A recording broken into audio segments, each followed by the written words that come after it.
All right, y'all. First and foremost, give all praise, honor, and glory to the Most High God of Abraham, Isaac, and Jacob, and his son Mashiach, who some call Yahushua, Yeshua, Yahusha, Yah. We mostly know as Jesus Christ. Truth unedited. This thing been buzzing, going around, man, and Truth Unedited, the channel Truth Unedited. A lot of us are familiar with this channel. It's probably the biggest. But I don't know. I haven't came across all of them, but it's one of the biggest ones I've seen. And this is why I even tell people, like, the camp is the camp, One West Camp's Israelism is it's a small portion of Israel. It's a very small portion. It's like the Orthodox of the little hats. All right.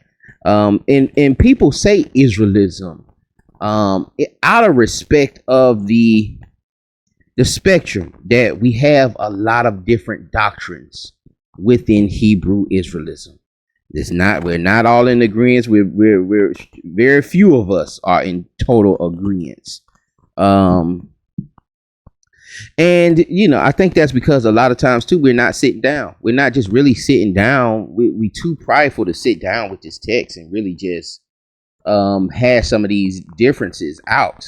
And sometimes you just a little too far off. It's even with that's how the more I'm doing this and going back and forth with brothers, the more I realize if we just too far, I just gotta concede and let it go. Like, bro, we know we're a little too far. Just like the brother said, we was going over eschatology, and I had already told the brother, like, hey man, eschatology is one of these things that it's up to one's interpretation, man. It can be all over the place. You know what I'm saying? And no one really can speak in certainty on eschatology, in my opinion. And so, I hear you out on it, but the brother was like, it's gonna be 2 millennial, it's gonna be 2,000-year reigns, and one of the reigns already happened when the Israelites, the so-called blacks, took over Europe, and and it was 1,000 years of peace, and Christ was with them. And then I said, so you got another thing? And I was just like, man, we just too far off to even have the dialogue. Like, I gave him my premise, but I'm like, yeah, there's no need for the back and forth. He wanted to come back and have the dialogue later that day. I'm like, hey, bro, we just too far off for us to have those dialogues. So sometimes that's the case too, because you can't. It's just too. You're gonna spend a lot of energy trying to pull these people in to your ideology and vice versa. But again, there is a wide range of thoughts in Hebrew Israelism, even especially within the camps, and a lot of their dialogues are private. They'll or on Clubhouse. I ain't gonna say private. It's on Clubhouse. And they have these dialogues, and some people agree. Like, I know HOI, they teach that Cornelius is a Gentile. And a lot of people that they do the camps with and do certain things, they don't. Most camps don't. They know they can't. You can't say that he's a Gentile. It's going to be very problematic doctrinally to say that. But where they have the sit downs, no, they're not going to have the sit downs. Even I remember IUIC first changed their doctrine. Everybody was on Dark Moon. Well, I ain't gonna say everybody, but nobody was on Full Moon. I don't think nobody was on Full Moon. No organization that they knew of was on Full Moon. IUIC changed to Full Moon, and a lot of people were speaking on it. I remember, even us, we watched Zabak and him bringing his portion out, and we watched IUIC, and we was looking at it, trying to figure this thing out, but there were people that spoke on it because that was such a big deal. I remember even Pastor Jay of the Church of Texas. He has a channel called the Church of Texas. He was like, that was one of his things why he left. Cause he was like, man, you know, I've been here all these years and we've been keeping this thing. You telling me we've been doing all of this wrong this whole time? When they changed that up, he got offended. But anyway, the Truth Unedited has over close to 800,000 subscribers. So when he does something, it really gets in the ear. I can do something, you know, they hear. Listen to me. They are watching my videos and they are listening. They're watching and they're listening. And I don't see the rebuttal. Like, I don't see the rebuttal. You give me the rebuttal, it's nothing for me to say, you know what, that was wrong. It's nothing for me to say that. Because I'm not sitting up here talking about I'm the scholar of the earth and no, man. I ain't never been no smart person. I ain't never been the most intelligent person. I was an AB honor roll, you know. AB honor roll, but and I did have Hope Scholarship. So I was decent, but I ain't running around here. I know the work that has to be put in. You know, I know the work. My first year in college, I made Dean's List. And that's because, you know, I was in Atlanta in the big city, and I didn't know nobody, I ain't had nothing but schoolwork. Didn't have no TV, didn't have no cable, barely had a phone, couldn't talk but to after 9 o'clock, you know, when the minutes were free. And didn't really have nobody to talk to be honest.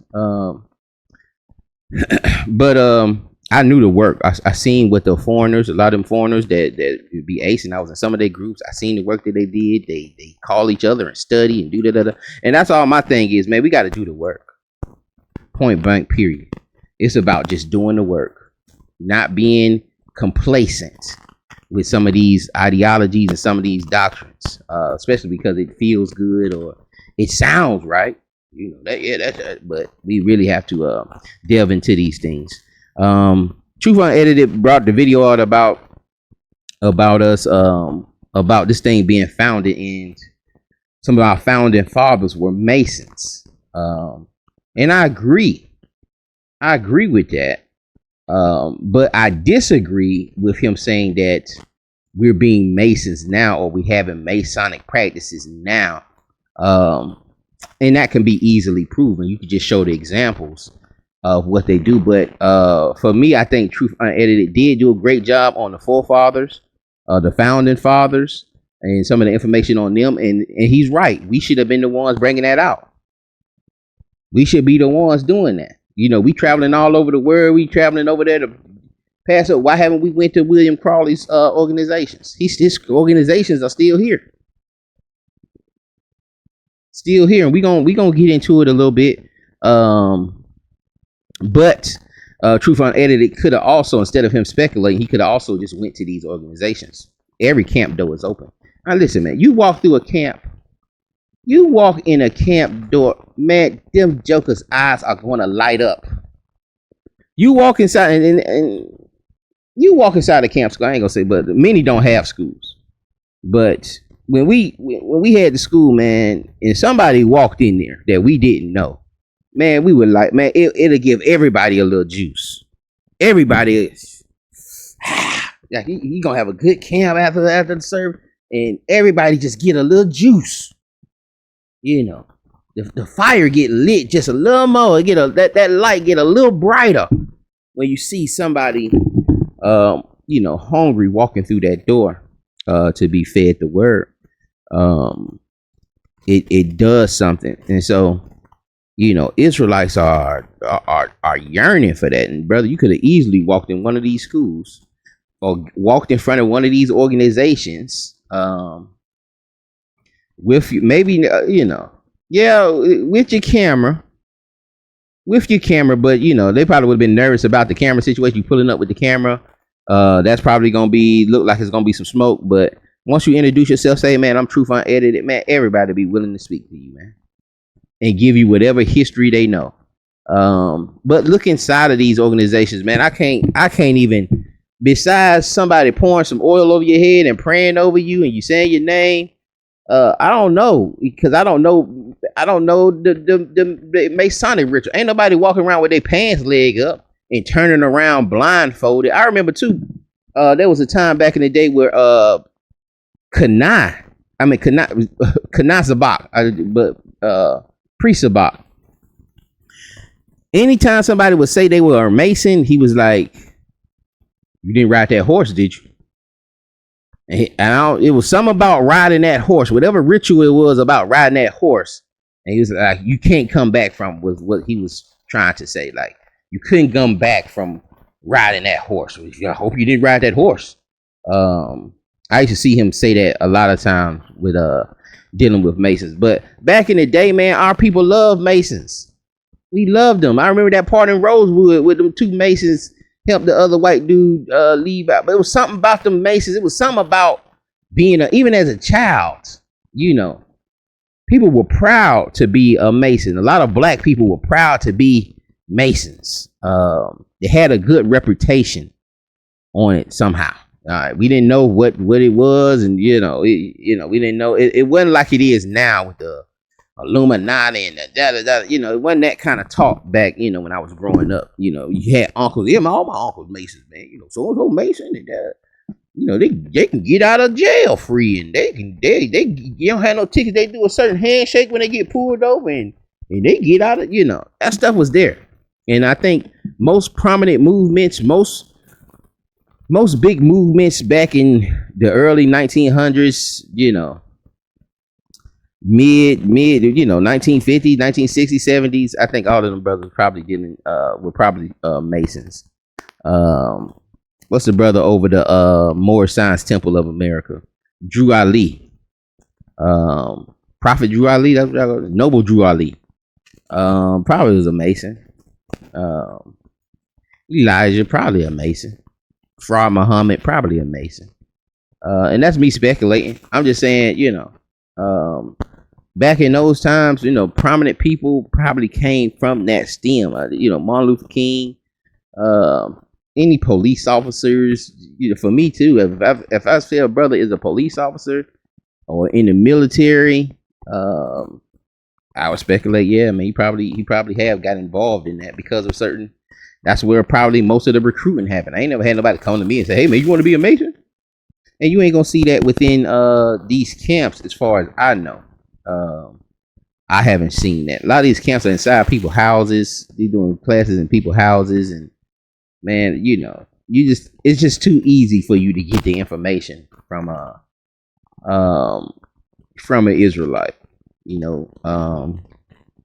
And I would say, man, before you do another part, or in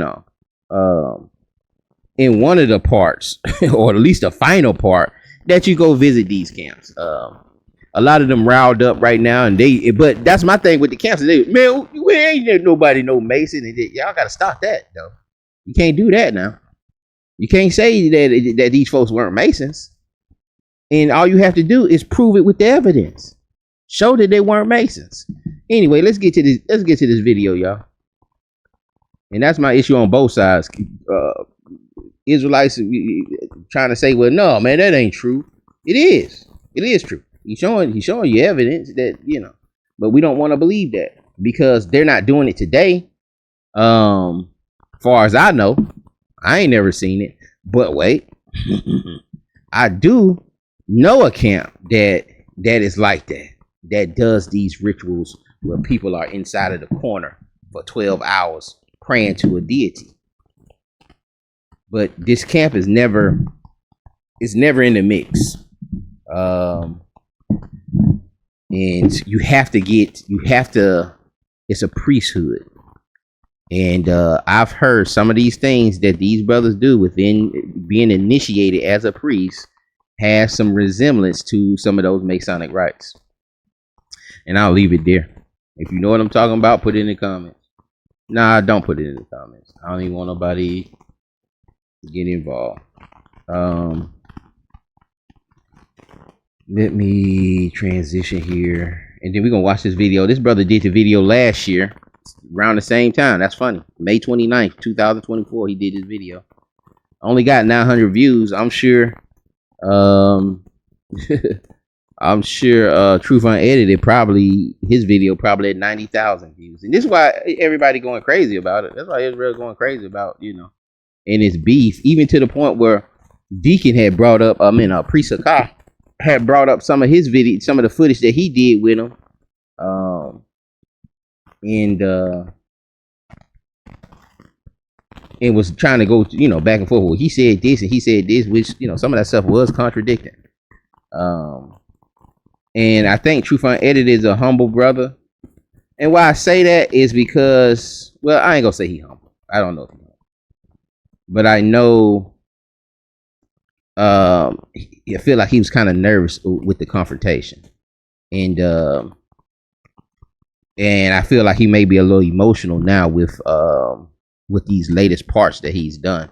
And sometimes you do have to fire up on Israel. Sometimes you just gotta kind of balance it.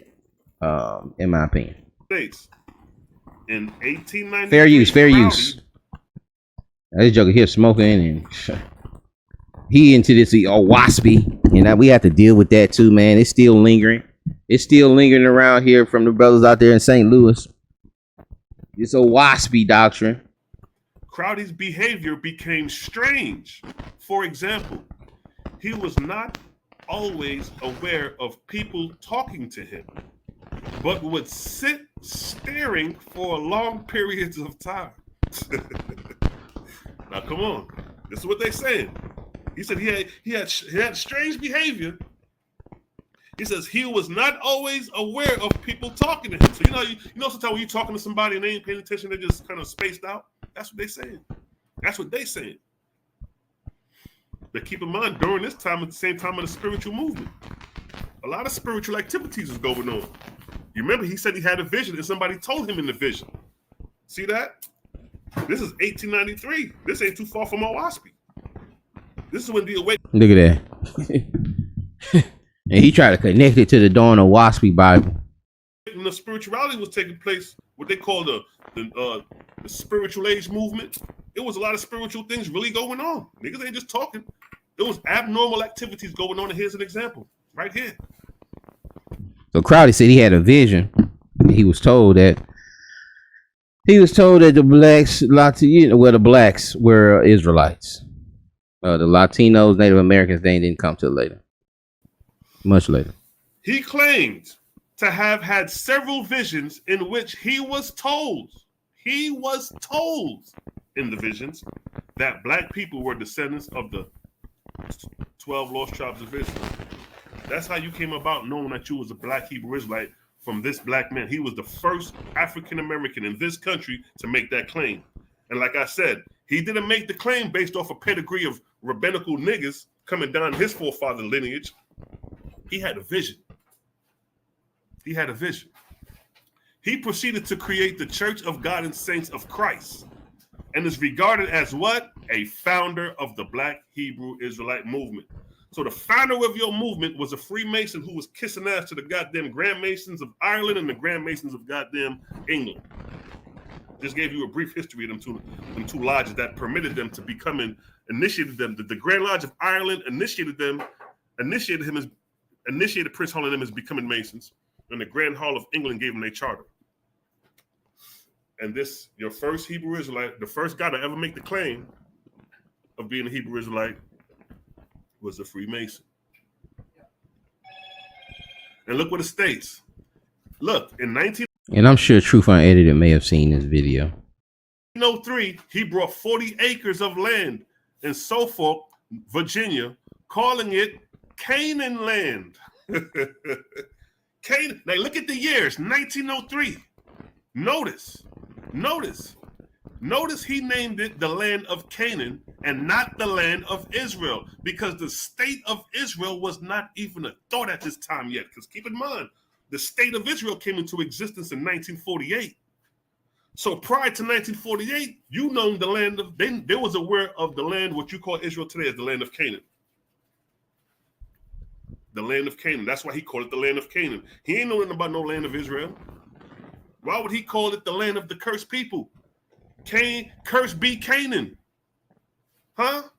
That's what I understand with some of you Hebrew Israelites. Y'all claim to be independent from the Canaanites, but you got the language from the Canaanites. You got the priesthood and the Holy of Holies from the Canaanites. And these same people are supposed to be cursed in the Bible.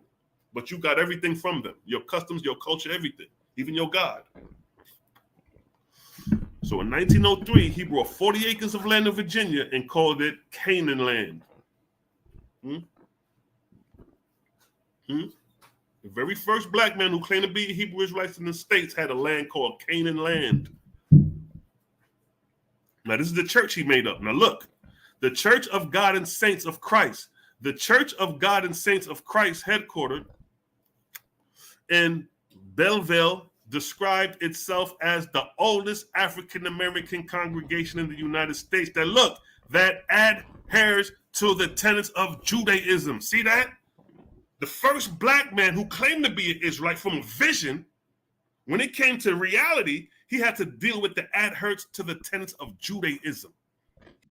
And, I think this is just language, like I said, even the land of Canaan, some of these things, it's just, that thought process wasn't even in existence, back then. And of course, it wasn't till, the 60s, 70s where brothers are saying, hey, man, we finna separate from Judaism. We ain't finna be like them folks. We not finna. Which, like Truthunedited kind of pointed out within this video, that the little hats were our allies, until we wanted to be fully like, in their congregation. Like, we wanted to be on the exact same level. We wanted equality. We wanted them to fund the movement like they fund theirs. And they weren't trying to do that. They weren't trying to let black rabbis lead over their congregation. They ain't trying to hear that.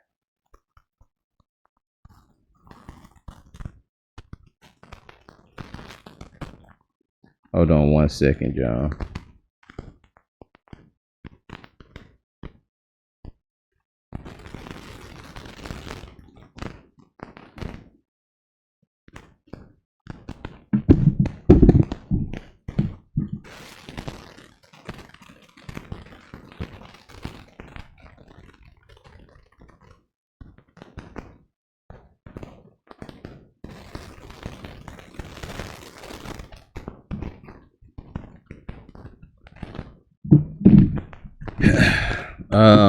The oldest African American congregation of the United States that adheres to the tenets of Judaism. What else would they have called it? And that's what they're gleaning from. They're gleaning from the text on some of these, and then seeing how they're doing. And just like us today, we glean a little bit from the. I ain't gonna say a little bit, man. We glean from Judaism, and one of the best examples of that is Hanukkah. Where we put the menorah in, and we light the candle every day. We give the gifts and so forth. We didn't glean that from the text. We got that from, it's I think it's a story in the Talmud about it's a oil story about the oil not running out. When they was lighting the menorah, it's a story. I think it comes out of the Talmud. And we kind of cleave to that for the Feast of Dedication, but the Feast of Dedication didn't tell you to do that. That's not in the Apocrypha. But anyway, I want to read this article too. That's all we're gonna do with that. We ain't gonna, y'all can go check out the brothers Shalom TV, but I he's dealing with that Owaspi Bible, man. I tell y'all to stay. I would advise y'all to stay away from that thing. And the reason they dealing with the Owaspi Bible, if y'all don't know about the Owaspi, a lot of these brothers, they have an issue with the regular Bible and saying that the God of the Bible that a lot of us use being that, he's killing people and he's asking for sacrifices and he has blood and that ain't the real gun and da da da da. And like I said, it's been a few debates. I haven't really spoke on it, but it's been a few debates. And I had a brother talking to me about it early on when I first started doing videos. But yeah, I'm not. I advise y'all not to even get involved in that. But I do gotta respect the brother's information in his channel, being that I just used it. Prophet William S. Crowdy. This is from their actual site here. Okay.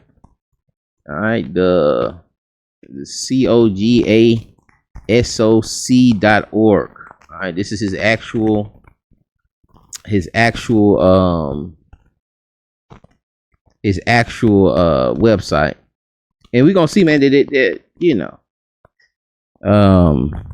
these people weren't no slouches. Like, this movement was humongous. I think brother in Truthunedited was talking about all the different congregations that these fathers had across the country, across the world, really. Anyway, let's read this real quick and then we'll get up out of here. William Saltus Crowdy was born in St. Mary's County, Maryland on August 11. At the age 16, he joined United States Army, served in the Civil War. He became the first quartermaster sergeant. Blah blah blah blah blah. The Lord God. Okay, here we go. Let's get something interesting.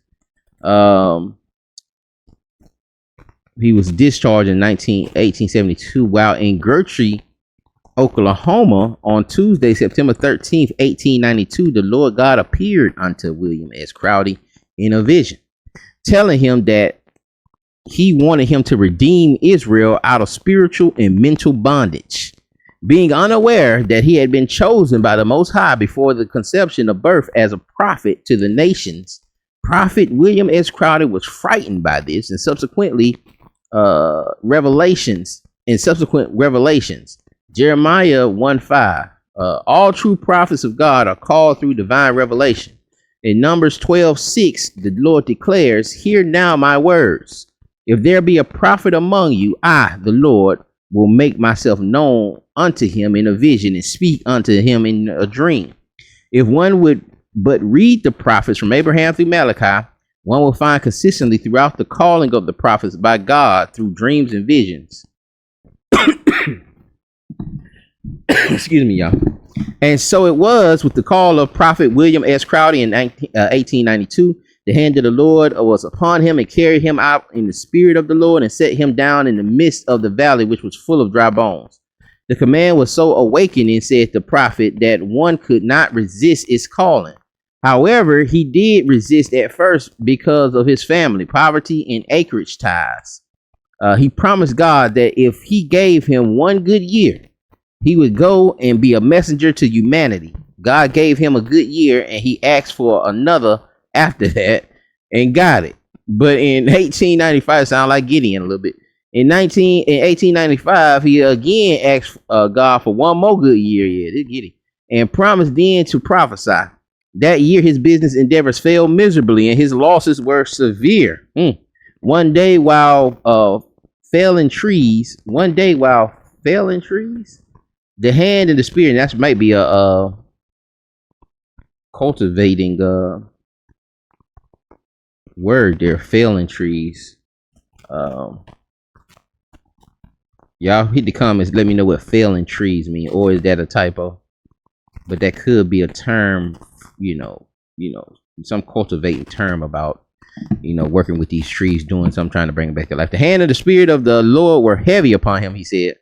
It was like the sound of rushing birds. He heard a voice telling him to run for his life. He became disturbed and fled into the woods, thinking that he was going to die. Like the prophets of old, Prophet William S. Crowdy was experiencing an awesome and dreadful encounter with the divine. As he escaped to the woods, he took an axe and glazed the trees so that in the event of death, his body might be found. The prophet was at this time going through a great change, and change always begins in conflict. It was during his sojourn in the wild that the Almighty God revealed to the prophet William S. Crowdy the ancient plan of salvation, as taught by Moses and the other biblical prophets. Upon returning to his wife and children, they scarcely knew, for he had greatly changed in both mannerisms and physical appearance. His hair color had turned completely white during his brief absence. Crowdy, realizing that he could not put off his mission any further, began his work in Gotri. I want to, man, I'm hungry, but thinking about them darn. I wonder if that's where them darn chicken wings. I mean, them chicken tenders come from. That place, Gotri. I don't really like it though. It's too salty. He spent a period of time preaching, converting, and baptizing people in the Gotri area. He expanded his mission to Texas and other southwestern points, preaching and baptizing as he went. So the one of the founders, maybe the founder, was baptized In 1896, the Crowdys moved to Lawrence, Kansas, and the prophet began preaching the word of God at first on the street corners. He organized the first tabernacle at Emporia and the second at Lawrence. Prophet William S. Crowdy, a great teacher, a great preacher of righteousness, came in the volume of the book, the Bible, bringing back the world of the ancient days, Bible bringing back to the world the ancient of days. Those same truths which the former prophets had fostered were heralded again by this prophet of God. The Sabbath, the Passover, the Hebrew calendar, the Day of Atonement, and above all, the 10 Commandments of Sinai revelation.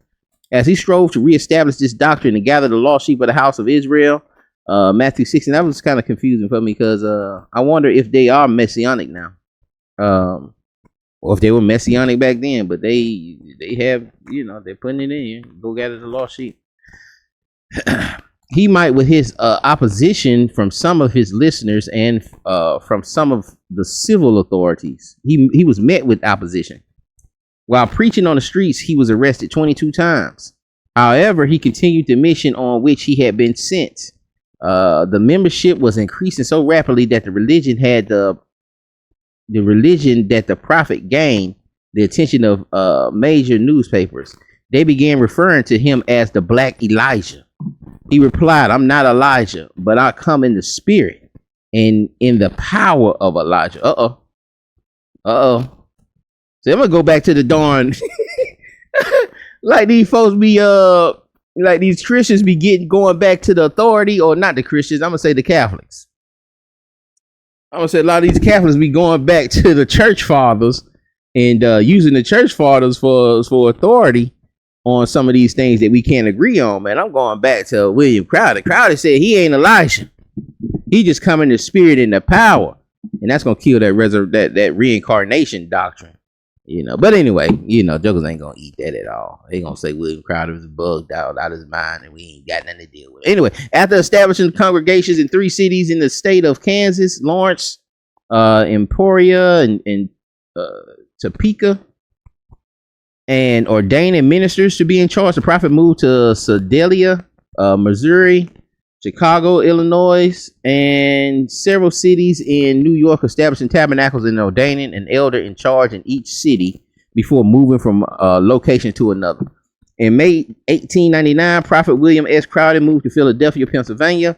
It was in this city that he took up permanent residence for about 4 years, naming it as the organization's headquarters.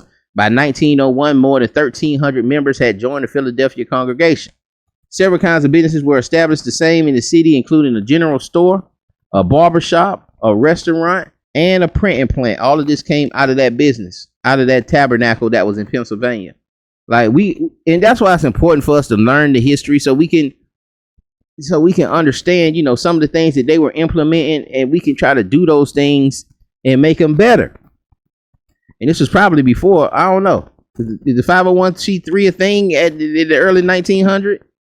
Is that a thing there? Y'all scholars, I'm finna look it up. But man, y'all scholars, hit the comments. Let me know. Was that a thing back then? Because I know now you're gathering that money up, and I seen this with the Mormons. I keep saying it, but you can't flip that money. You can go and travel all around the world, and but you can't start no business with that money. You can't build. And that's what the Mormons got involved. They built it's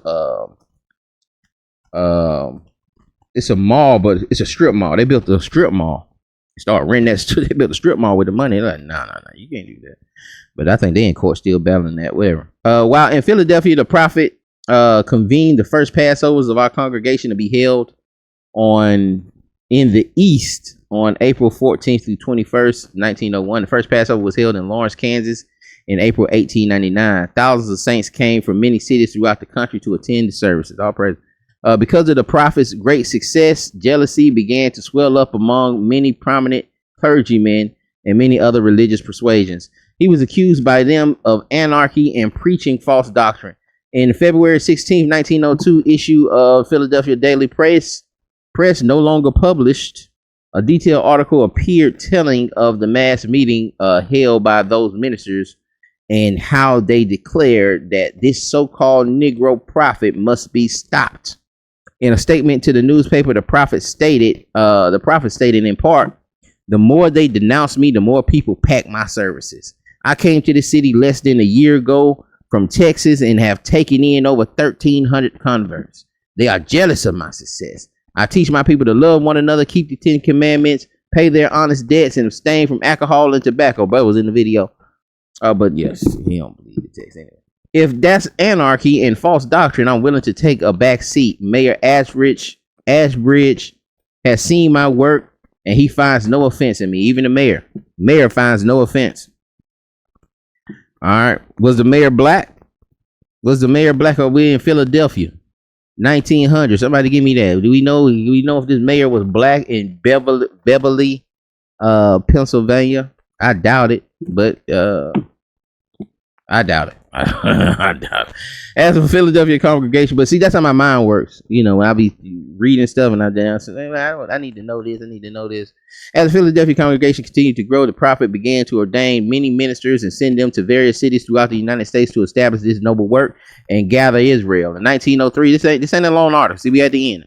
In 1903, the prophet purchased 40 acres of land for the religious organization at Beverly, Virginia. In subsequent years, more acreage was purchased by Bishop William H. Plummer. The present international headquarters and the temple is now located in Belleville. In the year 1905, Prophet William S. Crowdy sent an ambassador to South Africa, telling him which tribes would receive the true gospel. And that's see, and this is some of the stuff that. Okay, now Crowley, if they saying this brother is a prophet, all right, but he has already over 100 years ago sent somebody to South Africa saying what tribes can be received, can receive the true gospel. He sent the ambassador out to South Africa. We got Ron Dalton, you got IUIC, and they trying to debate and go back and forth about which tribes is supposed to be there, and Crowdy said this 100 years ago. Now we need that information. What tribes did Crowdy? This is what I'm saying for my researchers and for those who got the time and those that's traveling, those that are close to Beverly, Virginia. Man, go out there. Go out there to the church. Try to see if you can get some information. Well, what were these tribes in South Africa that he felt that should receive the true gospel? Anyway, as a result, tabernacles now exist in Malawi, Swaliland, Zimbabwe, and South Africa. Are these Bantu? Are all of these Bantu? I don't know. I'm just asking. Shortly after 1905, branches were established in Cuba and West Indies and its tributaries. In 1906, the Passover in Plainville, New Jersey, Prophet William S. Crowley designated 3 men as future leaders of the congregation.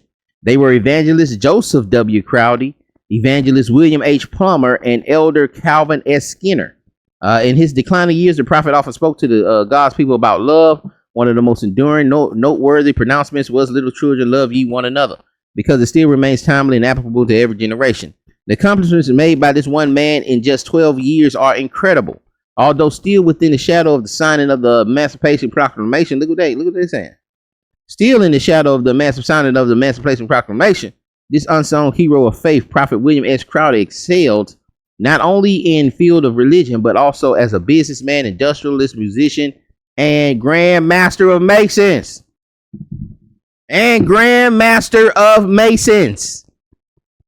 Author and publisher. For the generations who heard and obeyed his God-centered message, this prophet of God has been as a hiding place from the wind and a convert from the tempest, as rivers of water in a dry place, as the shadow of a great rock in a weary land.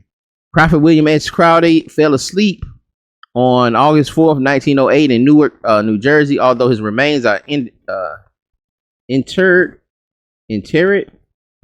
at the sepulchre of the prophets in Beverly, Virginia. His great teachers will forever be a lamp unto our feet, light in our pathway. And it's like I say, you got a great organization like this to still hear very, historic information about this movement and how it started, and one of our forefathers, whether you want to claim him or not. If you're under this teaching of blacks, Latino, Native Americans, or just blacks, those in that transatlantic slave trade, and they Israelites, why don't we know this history? And like for me, I don't think that's a big deal. Grandmaster of Masons, I don't think that's a big deal. You'll have to show me and compare some of the things or some of the teachings that he may have gotten from the Grand Lodge. And to do that, you'll have to know some of the teachings and rituals and rites of the Grand Lodge. And we do have brothers that were former Masons. We do. Is no doubt about it. There are brothers. Every organization got brothers in it. Or that, some of the camps are a lot younger, but they got camps that they got 50-year-olds and 40-year-olds and 60-year-olds in there. It's some Masons in there, and they'll tell you. All right, they don't denounce it, and they'll tell you some of the rituals and things that they do.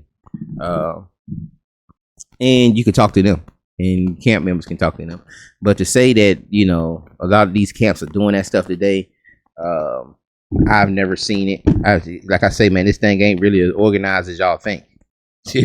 It's hard. It's hard for brothers to even get brothers lined up and try to act like they about to march. IUIC, maybe they probably spend hours in them trying to practice, trying to get that march together. So yeah, I definitely wouldn't.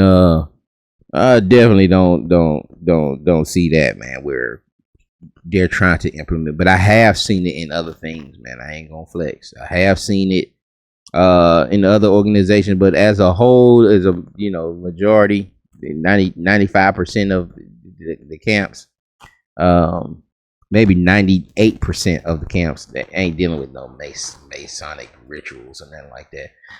You'll have to show how that was passed down, but to say it never existed and none of these people are Grand Masons and all of that, that's false. But they were. Some of these founders were in dealing with the Masonic temples and stuff, and maybe some of the rituals that they were doing. But you have to understand that every time somebody splinters off within Israelism, they're doing new things. They're trying to outdo the other, and some things they may have just did because that person was saying, "Hey, let's do it," but they felt some kind of way about it. And when they shift off, they gonna nah, we ain't doing that. No, we ain't doing that.